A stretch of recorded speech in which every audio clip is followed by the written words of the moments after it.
मुझे आप ये बताइए कि आखिर सिर से बाल झड़ते ही क्यों हैं? इसकी वजह क्या है? और सबसे खास बात ये है कि आजकल तो नौजवानों के सिर के बाल कम हो रहे हैं। जो मेन कारण मेल्स में बाल झड़ने का है वो जेनेटिक कारण होता है। यानी हमारे जीन्स में ये कोडिंग है कि इस एज पे, सर्टेन एज पे आपको बॉल्डनेस होनी है, तो वो डेफिनेटली होके रहेगी। यस, डाइट से कुछ हद तक उसको प्रिवेंट किया जा सकता है।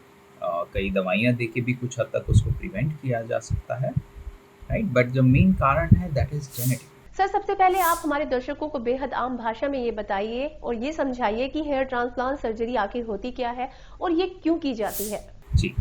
अ, अगर इसको हम बिल्कुल सरल भाषा में समझना चाहें तो ऐसे समझिए कि जैसे पौधे को एक जगह से उठाकर दूसरी जगह रखा जाता है, ठीक उसी तरह बाल की जड़ को एक जगह से निकाल कर दूसरी जगह इम्प्लांट किया जाए, यानी बोया जाता है, तो उसको हम हेयर ट्रांसप्लांट कहते हैं। ये बाल उसी तरह उगेगा जैसे पेड़ उगेगा, ठीक उसी तरह ये बाल भी उगेगा। सर, ये तो हमने अच्छे से जान लिया कि हेयर ट्रांसप्लांट आखिर होता क्या है।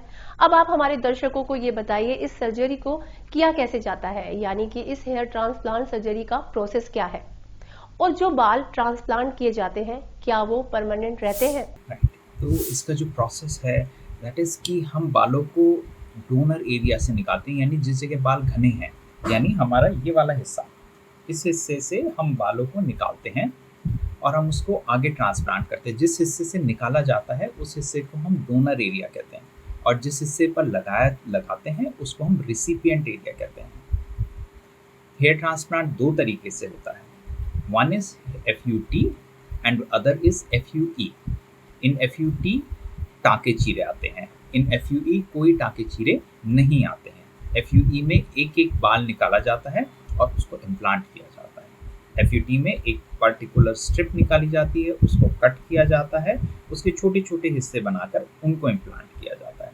जो मोस्ट कॉमनली परफॉर्म प्रोसीजर है that is FUE, follicular unit extraction. Sir, जैसा कि आपने बताया हेयर ट्रांसप्लांट के दौरान सिर के दूसरे हिस्से से जहां घने बाल होते हैं, वहां से बालों को लेकर जहां बाल कम है, वहां रिप्लेस कर दिया जाता है। अब आप हमें ये समझाइए कि क्या इसका कुछ साइड इफेक्ट्स हो सकता है? अगर साइड इफेक्ट है, तो क्या है? यस, तो इसके साइड इफेक्ट्स दो हिस्सों में बांटे जा सकते हैं, short term and long term. Short term जो कि सबसे ज़्यादा कॉमन है, उसमें आपके चेहरे पे थोड़ी बहुत स्वेलिंग आना, पेन रहना और हल्की फुल्की स्कैल्प पे इचिंग होना, डिस्कम्फर्ट होना, ये कॉमन है, राइट? ये सभी केसेस में होता है, राइट? बट इससे कोई घबराने की बात नहीं है। ये कुछ टाइम में जब दवाइयाँ आपको दी जाती हैं ये सेटल डाउन हो जाता है। लॉन्ग टर्म कॉम्प्लिकेशंस बहुत रेयर होते हैं because it is considered one of the safest procedures.